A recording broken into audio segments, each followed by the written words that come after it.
Good day everyone, this is si Isos and ang ituturo ko ngayon sa inyo is how do we derive this equation. So, first of all is meron tayong dalawang working equations na na-derive na natin before. So, gagamitin natin ito para mahanap natin tong equation na to. So, let's start. Gamitin na muna natin yung equation 1. So, yung equation 1 gagamitin natin, delta x is equal to 1 half a t squared plus v I t.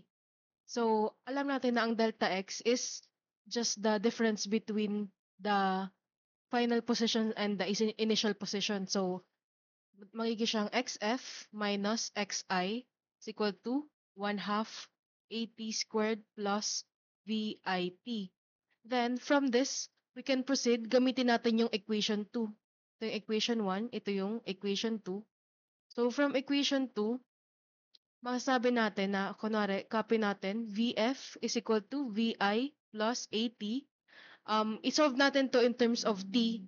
So, ililipat natin itong Vi sa left side. So, Vf minus Vi is equal to At. So, divide natin both sides by A. Makakancel siya dito. So, therefore, At is equal to Vf minus Vi over A. Then, itong function ng t, isa-substitute natin dito. So, magiging na siyang xf minus xi is equal to 1 half a. T natin is vf minus vi over a. So, wait. So, natin. Markan ko lang. Ito yung is-substitute natin. So, t natin is vf minus vi all over a. Since t squared siya dito, isa-square natin to. Plus vi.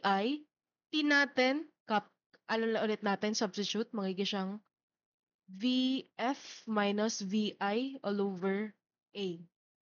So ngayon is simplify na natin yung natin, yung equation. So magiging siyang xf minus xi is equal to 1 half A.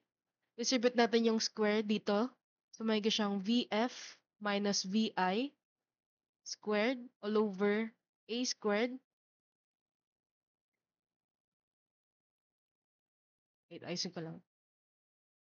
Plus Vi, distribute natin tong Vi sa Vf minus Vi. So magiging siyang Vi Vf minus Vi squared all over A. So ngayon, makakancel natin tong A dito. So A over A squared, may tirang A dito sa baba. So yan. Makakancel to, may tirang A sa baba. Then magiging na siyang xf minus xi is equal to 1 half Vf minus Vi squared all over A. Plus, or pwede natin itong i-write as, itong 1 half, ilagay na natin dito. Or, pwede siyang maging ganito. So, may 1 half dyan. So, 1 will be invisible na. So, Vf minus Vi squared all over 2a plus Vf minus Vi squared all over a. So, since pareha sila a, pwede natin silang makombine. So, xf minus xi is equal to, sa ibaba yung natin, ang gagamitin nating denominator is yung 2a. So, denominator 2a, copy natin Vf minus Vi squared plus, since 2a to, 2a divided by a is 2. So, 2a divided by a, makakancel to. So, 2 na lang yung tira. So, plus 2 times itong numerator Vi, Vf minus Vi squared. So, kunin muna natin yung simplification nito para pwede natin siyang makombine dito. So, note natin, dito ko na lang isulat. So, Vf minus Vi squared or Vf minus Vi times Vf minus Vi. Solve natin siya. So, FOIL method na lang natin. First, Vf times Vf is Vf squared. Outside, minus Vi minus Vi Vf minus Vi Vf plus Vi squared. So, combine natin tong dalawa, magiging siyang VF squared minus 2VI VF plus VI squared. So, yan yung simplification nito. Dito naman, ipag-distribute natin yung 2. So, 2 times VI VF minus VI squared. So, distribute lang natin yung 2, magiging siyang 2VI VF minus 2VI squared. So, i-combine na natin to and ito. So, copy natin to. XF minus XI is equal to, copy natin yung simplification nito, which is this one. So, that will be VF squared minus 2VI VF plus VI squared plus simplification nito, which is this one. 2VI VF minus 2VI squared all over 2A.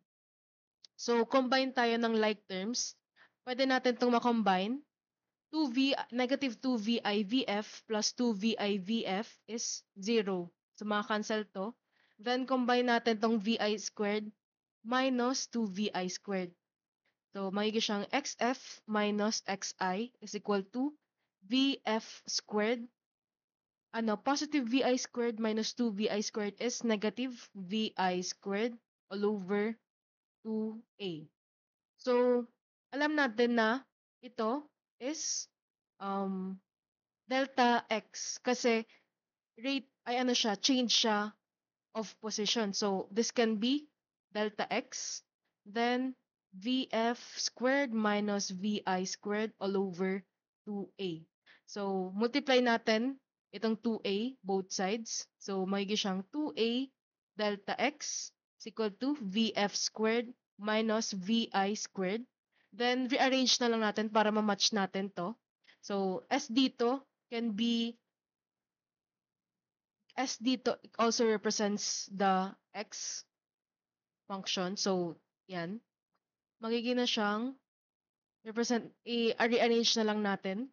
So, rearranging, magiging siyang VF squared. Then, lipat sa left side. So, magiging positive siya. Magiging siyang VI squared plus 2A delta x. So, tingnan natin kung nang match na siya. So, yan. VF squared is equal to VI squared plus 2A delta x. So, na-derive na natin yung formula.